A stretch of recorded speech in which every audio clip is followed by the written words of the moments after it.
Yeah, John, it was starting to feel a little bit colder around Green Bay while the Packers rode a losing streak into last night's contest with the Falcons, another team that had only won 4 games going in.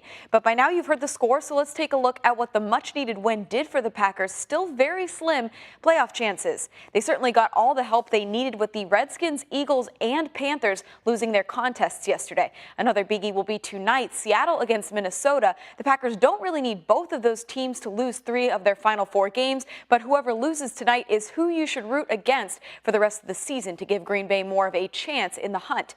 Here's what else must happen. Of course, the Packers have to win the rest of their games at Chicago this Sunday, at the Jets December 23rd, and at home against the Lions on December 30th. In addition, Carolina, Philadelphia, and Washington need to take another L each.